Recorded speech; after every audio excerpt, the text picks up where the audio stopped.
आज माझे वडील कैलासवासी कमळू पाटील यांचा पुण्यतिथीचा सोहळा सालाबाद दरवर्षीप्रमाणे आम्ही इथे साजरा करतो.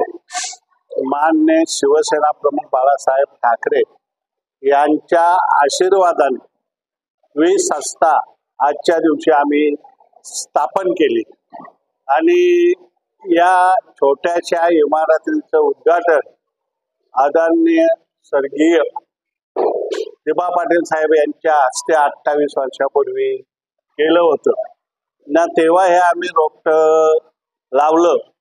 या भागातली मुलं शिकत नव्हती कारण हे संपूर्ण जमीन खाडी होती. इथून नावड्याला जावं लागत होतं, चालत जावं लागत होतं, चिखलातनं जावं लागत होतं, पाण्यातनं जावं, बसची व्यवस्था नव्हती. आणि त्यावेळेला ही संस्था आम्ही चालू केली. ही संस्था चालू केल्यानंतर माझ्या वडिलांचं नाव दिलं कैलासवासी कमळू पाटील विद्यालय. आणि मी शिकल्या नसल्या मुले मी ठरवलं, कारण माझी पण तेव्हा शिक्षणाची फार अडचण होते. 8वी परत जेमतेम मी शिकलो. पैशा अभावी वडील रेल्वेत कामाला होते, घर चालवणं कठीण होतं, त्यामुळे माझं शिक्षण हा अधुरं राहिलं ना. तेव्हापासून माझ्या मनात इच्छा होती का मी नाही शिकलो तरी या भागातली पोरं शिकली पाहिजेत, मुली शिकली पाहिजेत.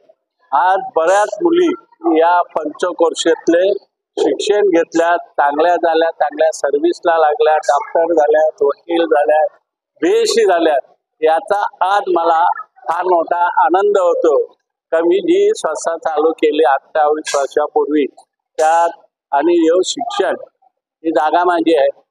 ही इमारत मी बांधली, कोणाकडून एकही पैसा घेतलेला नाही आणि सर्व या पंचकर्षित पोरांना मोफत शिक्षणाचं काम आजपर्यंत मी करत आहे. आजच्या दिवशी कसा संकल्प करताय काय? आता हा बघा, माझ्याकडे ही सुरुवात केल्यानंतर माझ्याकडे मासाहेब मीनाताई ठाकरेंनी इंग्लिश स्कूल इथे सुरू केला, CBC केला, स्टेट बोर्ड केला, ज्युनियर कॉलेज सद्गुरू वामन बाबा म्हणजे या गावचे आमचे फार मोठे महात्मा आहेत, त्यांच्या नावाने केलं.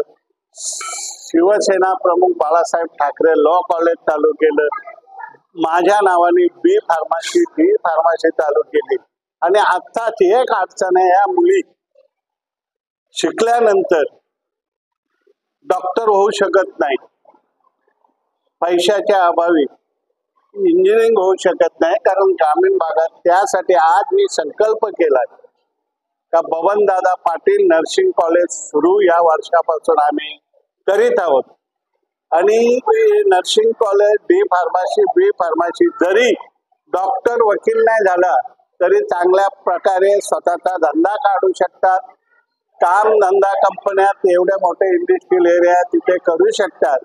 आणि तो एकच ते आमच्याकडे शिल्लक राहिलं होतं नर्सिंग, ते या वर्षी आम्ही सुरुवात होतो. परवा महाराष्ट्राचे शिक्षण मंत्री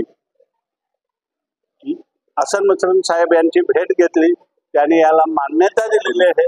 लवकरच त्याचा JR शासन करणार आहे.